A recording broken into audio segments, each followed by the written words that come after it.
मुर्दे को मारते नहीं, जिंदे को जलाते नहीं, अगर कोई खुश हो तो उसकी खुशियों में विघ्न डालते नहीं। आप लोग देख रहे हैं fast coaching centre by Upendra sir का चैनल, और आज की इस वीडियो में 10th क्लास बिहार बोर्ड का संस्कृत का तीसरा चैप्टर खत्म करने वाले हैं, जिसका नाम है अलस कथा।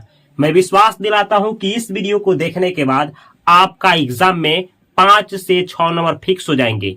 इस वीडियो को देखने के बाद आपको किसी भी वीडियो को देखने की आवश्यकता नहीं होगी। इस चैप्टर से जो भी ऑब्जेक्टिव और सब्जेक्टिव क्वेश्चंस पूछे जाएंगे आप 100% सही करके आएंगे। चलिए शुरू से शुरू करते हैं। यहाँ पे लिखे हैं तीसरा पाठ है संस्कृत का, जिसका नाम है अलस कथा। अलस कथा का हिंदी क्या होता है? आलसियों की कहानी। यानी इस पाठ में आप लोग आलसियों की कहानी पढ़ने वाले हैं। अगर आपसे पूछा जाए, ऑब्जेक्टिव क्वेश्चंस आना शुरू हो जाता है यही से।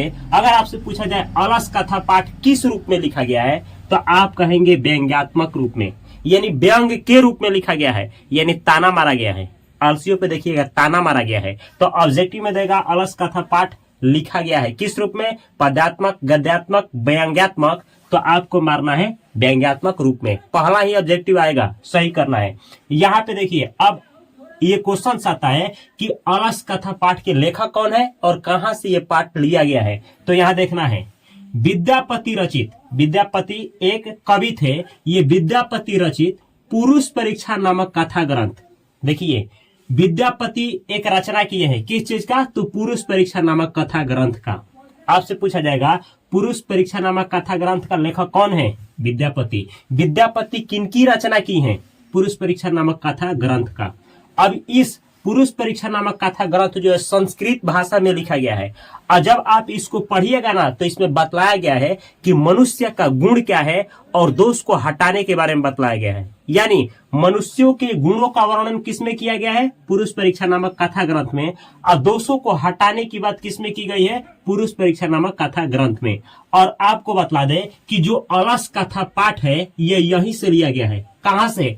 पुरुष परीक्षा नामक कथा ग्रंथ से। यानी ऑब्जेक्टिव में जब पूछा जाएगा अलस कथा पाठ के लेखक कौन है, तो चूंकि यहीं से ये पाठ लिया गया है तो आप कहेंगे विद्यापति। यानी अलस कथा पाठ के लेखक पूछे तो विद्यापति, और पुरुष परीक्षा नामक कथा ग्रंथ का रचनाकार या लेखक पूछे या रचयिता पूछे तो आप आंसर करेंगे विद्यापति। आपको हम बतला दें कि विद्यापति जो थे वो कौन कौन सा भाषा जानते थे? तो संस्कृत और मैथिली, यानी मैथिली भाषा के बहुत ज्यादा विद्वान थे और संस्कृत भाषा भी ये जानते थे। तो ऑब्जेक्टिव में ऐसे पूछा जाएगा विद्यापति किस भाषा के जानकार थे? हिंदी, संस्कृत, संस्कृत और मैथिली, उर्दू। तो क्या करना है? संस्कृत और मैथिली। इस तरीके से 4 क्वेश्चन यहां से आते हैं। विद्यापति द्वारा रचित ग्रंथ है पुरुष परीक्षा नामक कथा ग्रंथ।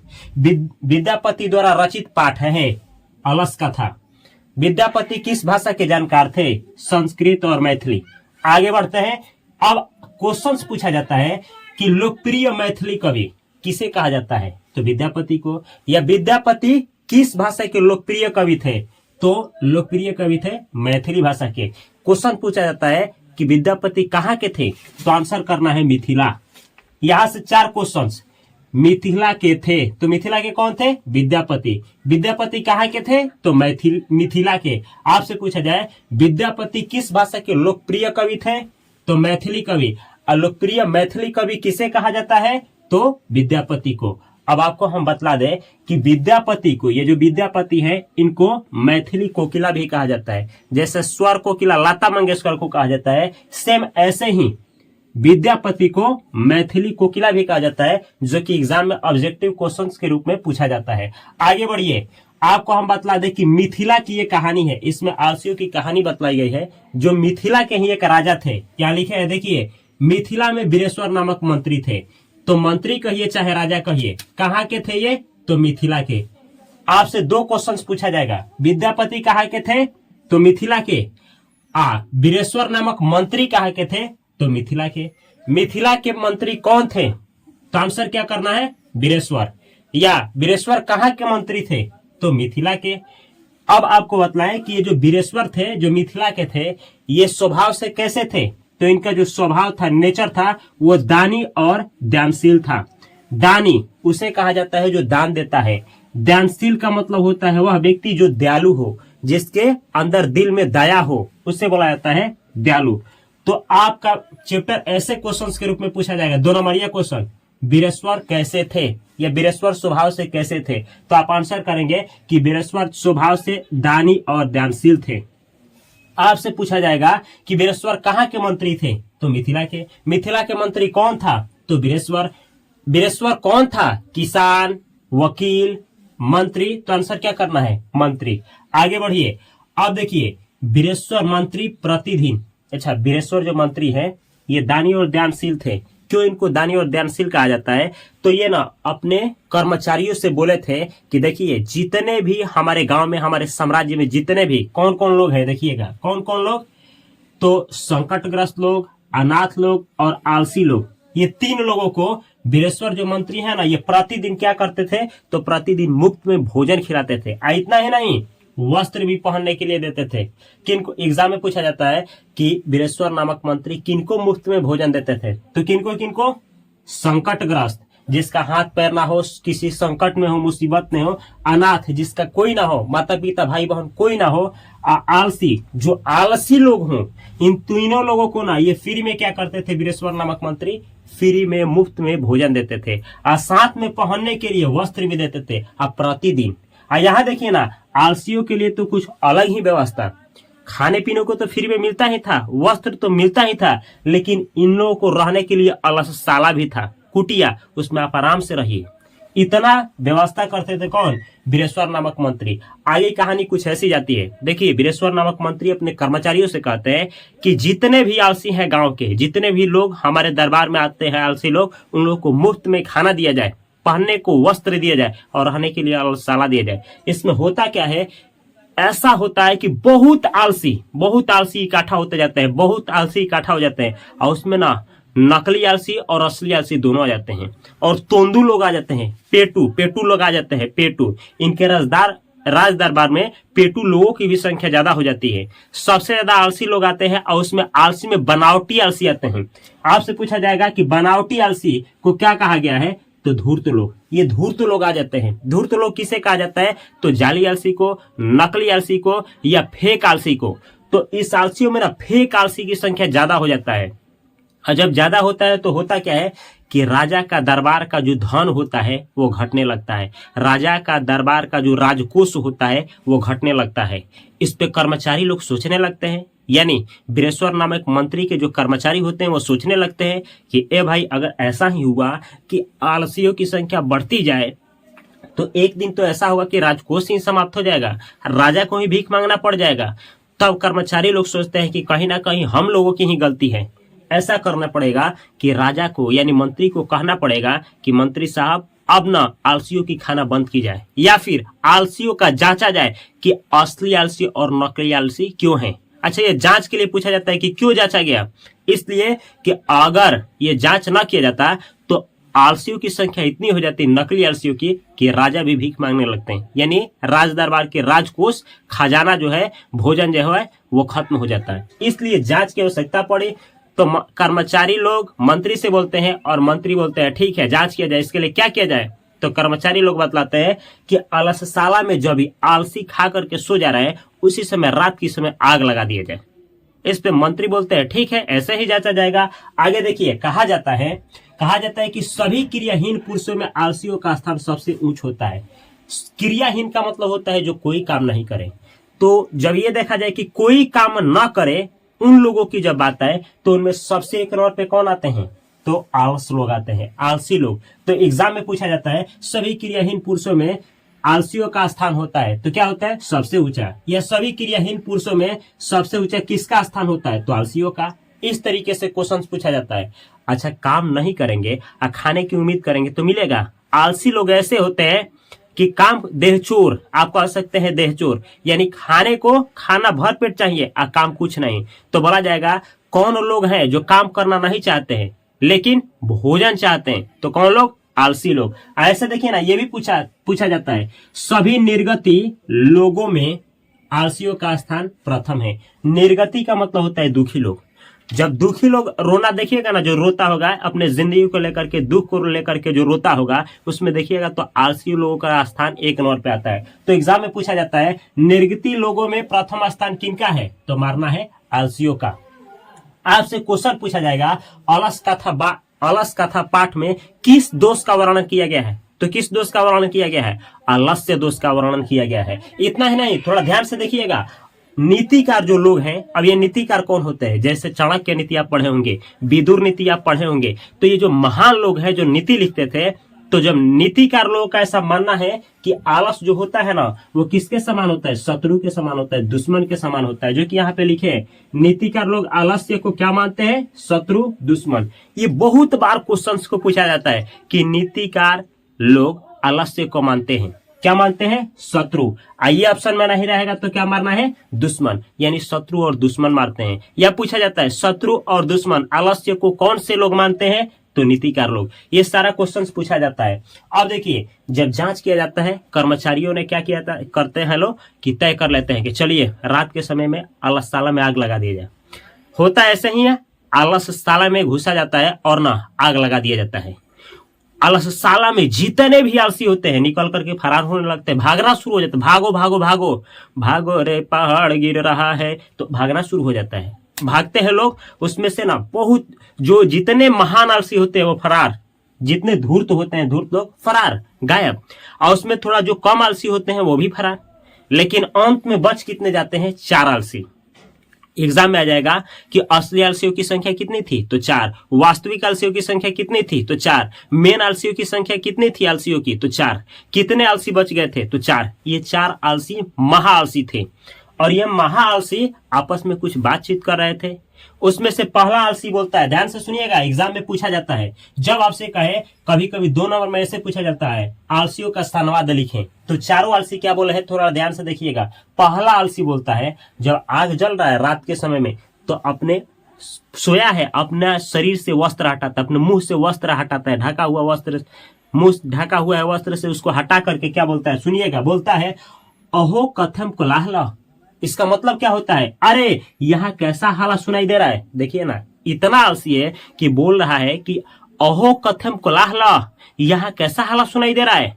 और दूसरा देखिए ना, इसका तो दादा दूसरा है, दूसरा क्या बोल रहा है, ये बोला है तर्क्यते वदस्मिन गृहे अग्निर्लग्नोतिस्ति, बोला है तर्क्यस्ते वदस्मिन गृहे अग्निर्लग्नोस्ति।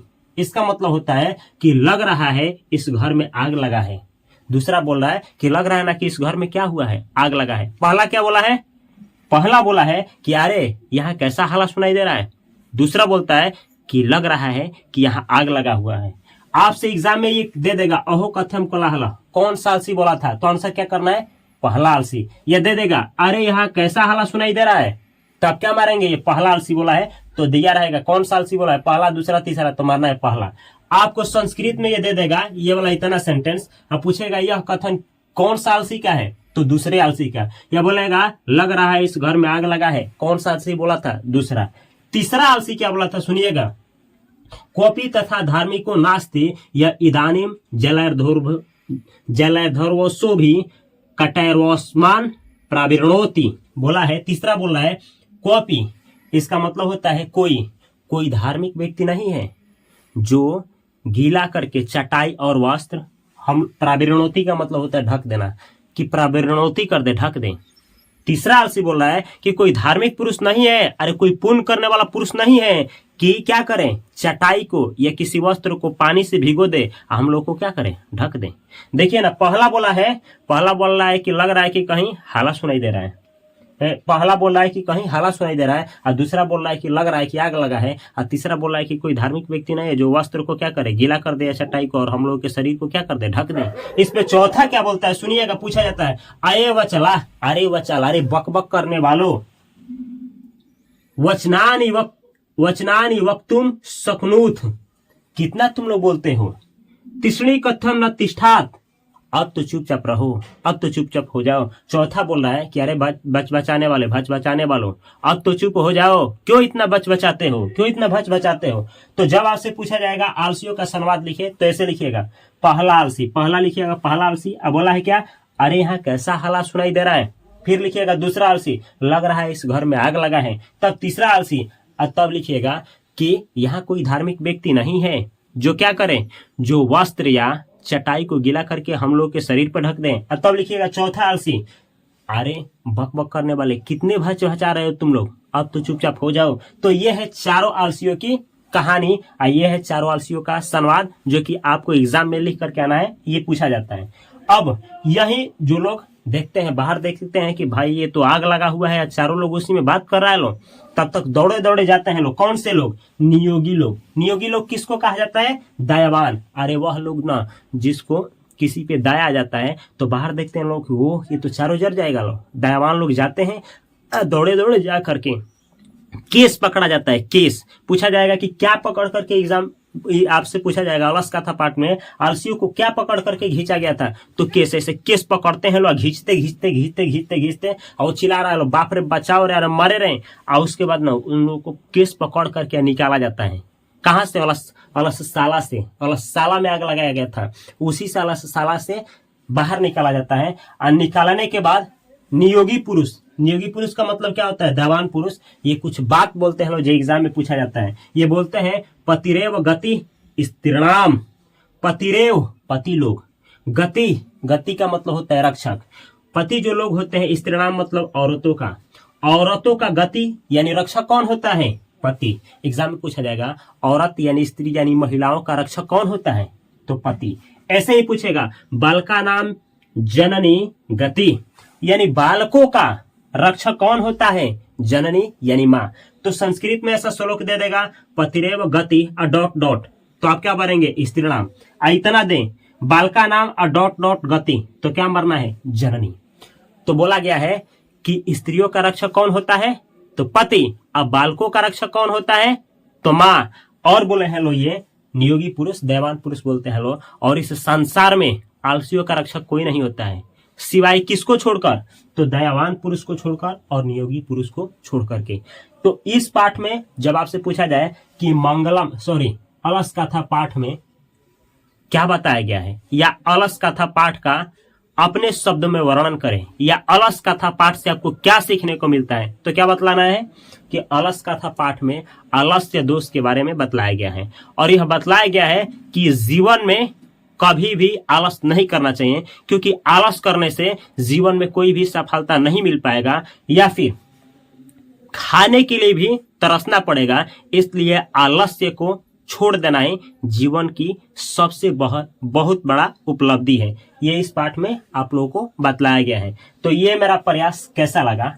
अगर मेरा प्रयास अच्छा लगा है तो इस चैनल को सब्सक्राइब करके बेल आइकन की घंटी को अवश्य दबाएं। और बाकी के 14 चैप्टर इसमें है संस्कृत में, सभी वीडियो एक एक करके इस प्लेलिस्ट में है, सभी वीडियो को वॉच करिए, क्योंकि एग्जाम बहुत करीब है। और अगर हमसे जुड़ करके फाइनेंस का तैयारी करना चाहते हैं, पैसा से पैसा कैसे बनता है ये सीखना चाहते हैं, तो यहाँ पे एक चैनल है जिसका नाम है फास्ट फाइनेंशियल एजुकेशन चैनल। इस चैनल को भी सब्सक्राइब करके बेल आइकन की घंटी को दबा लें। अगर हमसे इंग्लिश सीखना चाहते हैं तो यहाँ पे एक चैनल है इंग्लिश बाय उपेंद्र सर, इस चैनल को भी सब्सक्राइब करके बेल आइकन की घंटी को दबा लें। अगर मेरा प्रयास अच्छा लगा है, अगर आप लोग 10th क्लास इस वीडियो के सपोर्ट से पास करते हैं, तो जरूर इस वीडियो के कमेंट बॉक्स में आकर के प्यारा सा कमेंट करिएगा। मैं मिलता हूं अगली वीडियो में बेहतर कंटेंट के साथ। तब तक के लिए आप सभी को तहे दिल से नमस्कार। Thanks for watching this video.